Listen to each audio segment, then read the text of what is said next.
food and our planet.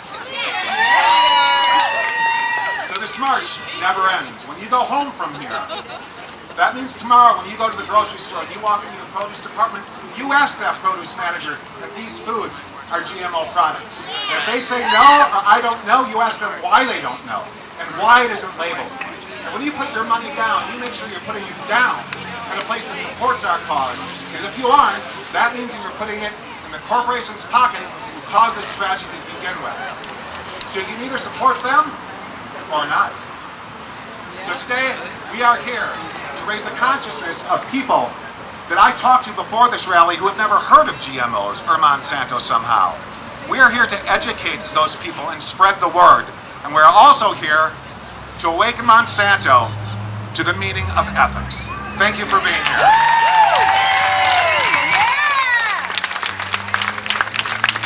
Now please join me in welcoming speaker, author, and just incredibly awesome human being, Marrianne Williamsson.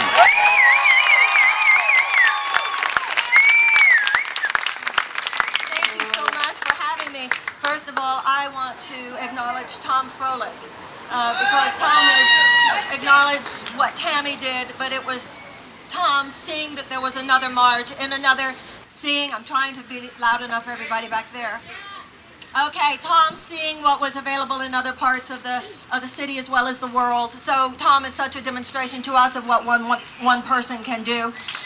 The other group that I want to acknowledge here today and really just bring such joy to my heart is all of you who are here with your babies and your children. Good on you. The food movement has been an entry point for a lot of people. A lot of people who are very upset about what is happening with genetically modified food, but in many cases do not understand the larger context in which this is all occurring. And what this cannot be in order to really make a difference is just one march, one day when everybody got all excited and came to places like this and had signs and, you know, yay, yay, we're going to do it, and march around the city. I assure you, that of itself does not make Monsanto's legal team scared. So let's talk a larger context, because as in any nonviolent movement, some education is important, because in any situation, really knowing on deep levels why you're here and what the real problem is does everything to really make you effective. And also we'll be talking about the things that, if you do not understand these larger issues, can make you in yourself so disconnected from what it's all about that you wouldn't sustain a movement anyway. There is a larger problem than just Monsanto. We begin with that. And Monsanto is only one. There's Bayer, there's DuPont, there's Dow, and other chemical companies who are involved here. And it's a larger issue. Not only is it a larger issue than just Monsanto, it is a larger issue than just GMOs. The large issue is a huge multinational corporate matrix that has sucked the soul out of American capitalism, has turned the U.S. government into its own cash cow, and if allowed to continue, does nothing short of threatening life on Earth. Now, for us to understand the hugeness of the issue is important. To understand that it's about much larger than one industry, it's much larger than one issue. Okay, but if you truly allow yourself as an American to recognize what I just said, huge multinational, multi-billion-dollar corporate matrix, okay, you got that, has sucked the soul out of American capitalism. What do I mean by that? Well, before the 1970s, there was a general consensus that capitalism was based on a basically ethical social contract. That value was created. Value was created for the customer, and that there was an ethical responsibility to create value for the customer, and also some ethical responsibility to the workers in the corporation. As of the 1970s, there came to be this economic revolution of sorts, where the consensus shifted. And the consensus shifted to the notion that the only responsibility of the corporation is to create a profit, its own bottom line for its own shareholders, period. And that became a new corporate ethic, or a new corporate non-ethic, because it took American capitalism and completely disconnected it from any ethical center. And by the way, this is not inherent in capitalism. If one creates value, I'm a writer, I write a book, I poured whatever creativity I have into that book, and you feel that it's of value to you and you pay me $1, then we both leave in a win-win. But if I see you only as how can I make a buck from you, how can I make a buck from you, then it puts me in a completely different psychology. Really, how can I manipulate you, how can I screw you, how can I do anything just to make the dollar? Okay. Then you add to that the fact that beginning in the 1980s, with a president who thought deregulation of corporations was the answer to all of our problems. So you had these huge deregulation, this explosion of deregulation that began in the 80s, and that has in its own way continued unabated, no matter who's been president, in its own way. So this is what you have in the movie Avatar, where in Avatar it was a magnificent cartoon characterization of what's going down on this planet, where the government was basically in service to the corporations in their search for, as it put in Avatar, unobtainium. Okay?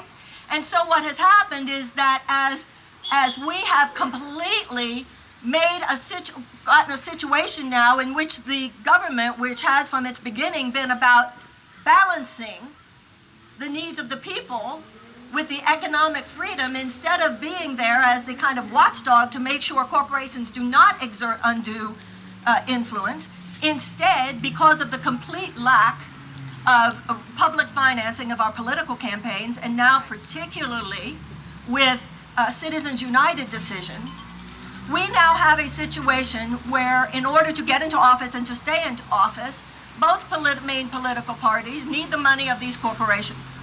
This is more than a toxic brew. And it's more than the chemical companies with our food. It's the oil companies and they're determining their influence on our environmental policies.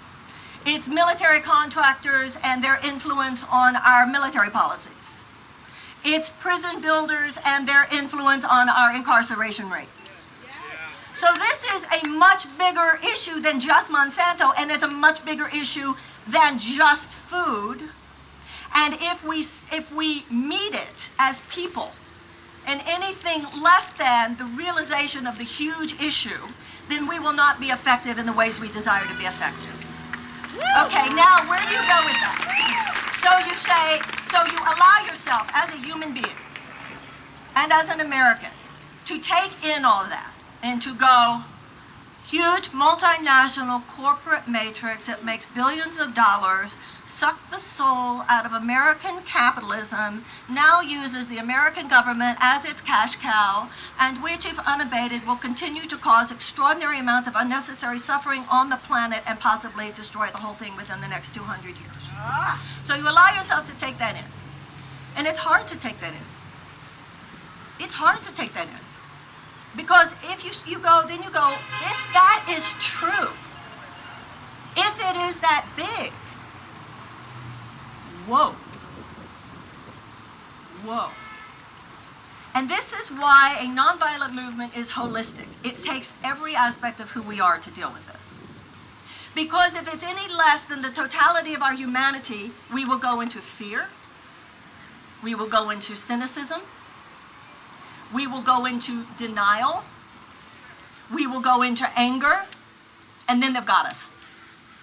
Because the only power which is great enough to triumph over a situation that is truly this dire is an awakening among whole people.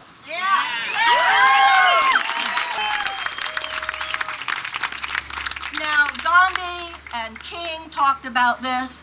This is what the philosophy of nonviolence is about. As Gandhi called it satyagraha, he called it soul force. But it can't just be intellect force. It can't just be a few marches force. It must be soul force. Now, I'd like to take for a moment a little bit of historical context why women particularly are issue related to GMOs. Before the advent of early Christendom in Europe, pagan culture prevailed. And pagan culture was one in which there was recognized a divine partnership between humanity and nature. And women particularly, what would later be called the witches, the wise women, except there was nothing funny about what was done to those women. They held aloft the rituals in their communities that kept people in a sense of divine sacred partnership with the earth and with the sky and with the rocks and with the trees and with the rivers and the lakes and the oceans. Those rituals were significant. They aligned all of us, meaning all of who we are, with that sense of sacred partnership. With the advent of early ecclesiastic Christendom at that time, there was, among other things, inaugurated this huge dispensation which held that humanity was given nature as a gift by God to do with whatever it wanted. And so this twist of divine perception, this maladaptive perspective that we can manipulate nature, we can use nature, it's okay to dominate nature. Now, the best that perspective can come up with is that we are to be right stewards of nature. That's important because, once again, what this conversation is about is our being effective.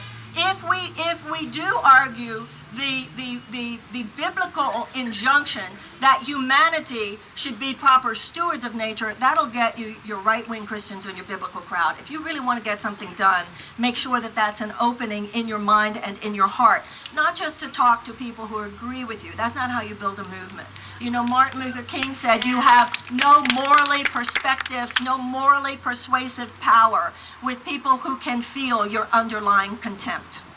So, and Gandhi said the end is inherent in the means. Only if we are doing our own work will we be able to rise collectively to a place where this can occur.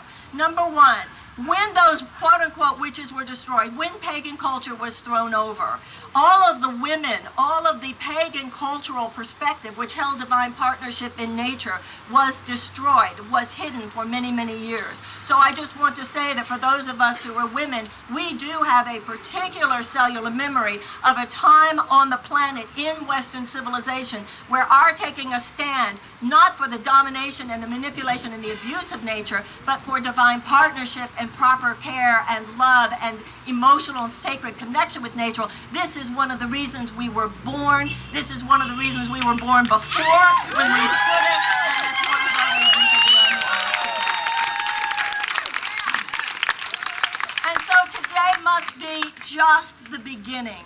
And that is what we want to recognize within ourselves. We all, progressives tend to love a good party. We tend to show up for the sexy times. We tend to show up for the presidential elections, but we don't care so much about the quote-unquote lesser important. Let us remember, ladies and gentlemen, there are scores of corporate lobbyists, including the lobbyists for people like GMO. And let's face the fact here. The true fact is that President Obama is even worse on this issue than George Bush was. Yeah. One of the most important things that you can do, but none of this would not have happened. None of this would have happened had the American people not gone to sleep. So let us all be really clear. Let us all be really clear. After the Constitutional Convention, when a woman asked Ben Franklin, "Do we have a republic, sir?" He said, "Yes, if you can keep it." Which means if every generation, you know, in the Jewish religion, it says that every generation must rediscover God for itself.